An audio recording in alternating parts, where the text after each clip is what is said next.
মুৱা form verification কৰাৰ পাছত এইবাৰ ফৰেষ্ট ডিপাৰ্টমেণ্টৰ মানুহক কিয় ভেৰিফিকেশ্যন কৰিবলৈ পঠিয়ালে লাখপতি বাইদেউসকলৰ ঘৰে ঘৰে। নমস্কাৰ বন্ধু বান্ধৱীসকল, মৰমী পুৰা পিটিকাৰ ব্লগ চেনেলটোলৈ আপোনালোকক স্বাগতম জনালোঁ। হয়, মই নতুন চেনেলটোৰ নাম মৰমী পুৰা পিটিকাৰ ব্লগ ৰাখিছোঁ, কিন্তু এই চেনেলটোত মই সম্পূৰ্ণ নিজৰ খাদ্যৰ যিখিনি দৈনন্দিন খাদ্য খাওঁ সেইসমূহ আপোনালোকৰ আগত আগবঢ়াই আছোঁ আৰু ভাবিলোঁ আজি আপোনালোকক অলপমান বেলেগ ধৰণৰ ভিডিঅ' এটা আগবঢ়াওঁ। ভাল লাগিলে আপোনালোকে লাইক কমেণ্ট আৰু শ্বেয়াৰ কৰিবলৈ নাপাহৰিব। বলক তেন্তে এতিয়া মূল কথাটোলৈ আগবাঢ়োঁ।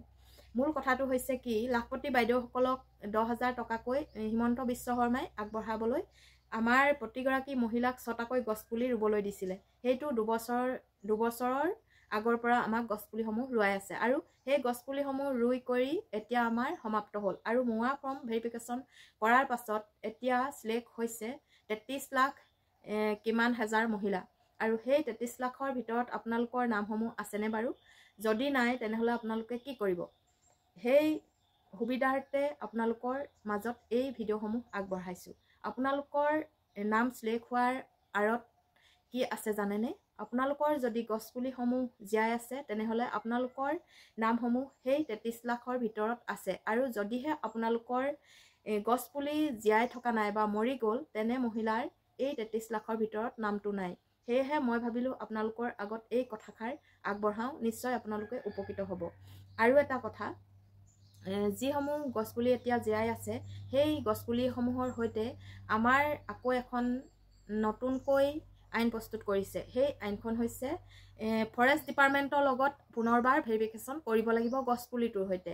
আমি এতিয়া ডকুমেণ্টছ আৰু আমাৰ ল'ৰা ছোৱালীকেইটা সেইবোৰ ভেৰিফিকেশ্যন কৰিলোঁ মুৱা ফৰ্মখনৰ সৈতে আৰু এতিয়া ভেৰিফিকেশ্যন কৰিব লাগিব গছপুলিটোৰ সৈতে ফৰেষ্ট ডিপাৰ্টমেণ্টৰ যিকোনো বিষয়া এজনৰ লগত। আমাৰ যিহেতু দৈয়াং বনাঞ্চলৰ ফৰেষ্ট এৰিয়া, সেয়েহে ফৰেষ্টসকল আহি আমাৰ গছপুলিটোৰ সৈতে আমাৰ লগত একপি ফটো উঠিব আৰু তেতিয়াহে জানিব আপুনি আপোনাৰ সেই 33 লাখৰ ভিতৰত আপোনাৰ নামটো আছেনে নাই।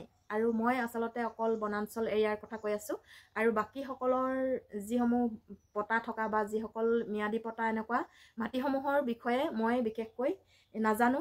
আমাৰ যি এৰিয়াটোত এনেকৈ চলি আছে সেই কথাকেইটাহে আপোনালোকলৈ আগবঢ়ালোঁ। আৰু যদি আপোনালোকৰ গছপুলি জীয়াই আছে আৰু যদি আপোনালোকৰ ঘৰলৈ ফৰেষ্ট ডিপাৰ্টমেণ্টৰ মানুহ আহি আপোনাৰ লগত গছপুলিৰ সৈতে ফটো মাৰিলে তেন্তে আপোনালোকে নিশ্চিন্ত হৈ থাকক যে 10,000টোৰ লগতে 15,000 টকা আপোনালোকে পাব আৰু যিসকলৰ গছপুলি মৰিলে ফটো উঠাব পৰা নাই তেওঁলোকৰ নামটো কাটন খালে বুলি আপোনালোকে নিশ্চয় ধৰি লওক। আৰু তাকেই জনাবলৈ মই মোৰ চেনেলৰ যোগেদি এই ভিডিঅ'টো প্ৰস্তুত কৰিলোঁ। ভাল লাগিলে লাইক কমেণ্ট আৰু শ্বেয়াৰ কৰিবলৈ নাপাহৰিব আৰু আগলৈ এনেকুৱা ভিডিঅ' পাবলৈ মোৰ চেনেলটো ছাবস্ক্ৰাইব কৰি ৰাখিব। ধন্যবাদ।